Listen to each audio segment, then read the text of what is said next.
Hello, how is 2026 going for you? Just before the new year, one of my friends sent me a word search. The idea was that you had to note down the first 4 words that jumped out at you. These were supposed to be your focus for the year ahead. It was only a bit of fun, so I had a go. And the first word I saw was power. It then seemed to me that thinking about power might be a good subject for a meditation at this time of year. Power is one of those things like money that a lot of people want. The two often go together. Across the world, we see different countries engaged in power struggles as each tries to get the upper hand. On a more personal level, we often see the same kind of behaviour in the workplace or within families. However, these power struggles always have casualties, and it is normally the most vulnerable people who suffer the most. Probably all of us feel powerless some of the time. The people of Greenland feel very vulnerable at the moment, as they appear to have a diminishing amount of control over their destiny as a nation. Some of us may have felt powerless at work when we get a new boss who likes to scrutinise and criticise everything that we do. Or maybe you are struggling to make ends meet because you are on a low income and everything just seems to be spiraling out of control. As Christians, we believe that God is all powerful, and we can tap into that power through prayer. So the verse I want to think about today is Philippians chapter 4, verse 13. I can do all things through Christ who strengthens me. This particular wording is from the New King James Version of the Bible. So if you look it up in your own Bible, you might find that it looks a bit different.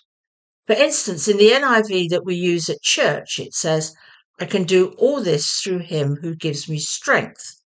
The meaning is the same, even if the wording is slightly different.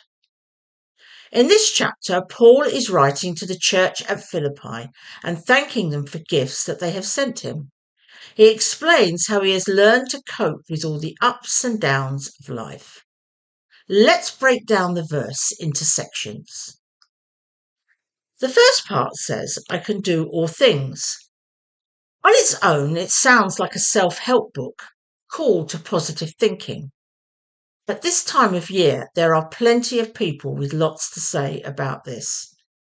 Many of us start a new diet, or give up alcohol for a month, or vow to start running or walking regularly.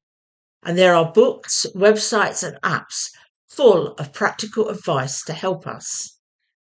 Some of us are more successful at this than others. A few manage to make lasting changes, but this normally only happens if they have set realistic targets in the first place. Most of us struggle and end up with limited success. It's the same in other areas of our lives. Going back to those earlier examples, how do we deal with that new boss who is driving us mad or deteriorating financial situation? The answer comes in the next part of the verse, through Christ. Whatever the reason for us feeling powerless, we do not have to struggle alone.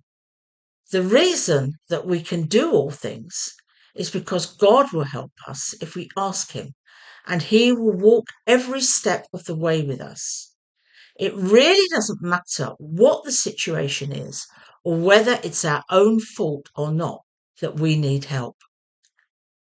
Sometimes it can be hard to ask. We may have been brought up to stand on our own 2 feet and sort things out for ourselves. We may not want to show our weakness even to God, and certainly not to other people. And so we struggle on alone, saying, I can do all things, and forgetting the through Christ part of the verse. But when we do finally open up to God and come to him in prayer, the relief can be tremendous. The final part of the verse says, who strengthens me. It is God who gives us the ability to cope when we feel powerless in difficult situations. He who is all powerful gives us some of that power and makes us strong. He also will guide us, and the way forward will gradually become clearer.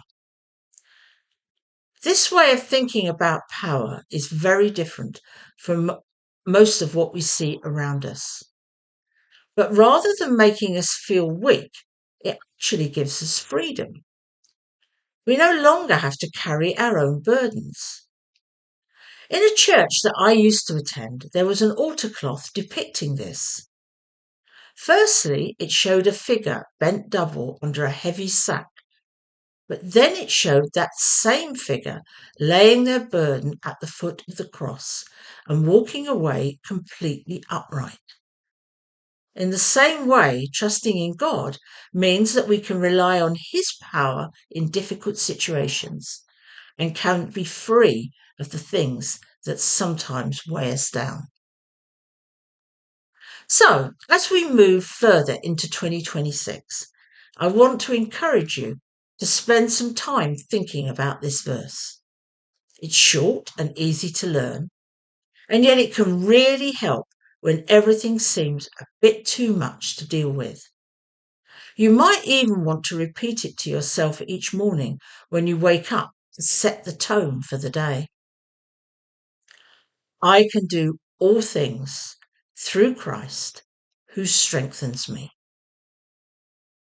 I hope you have a good week.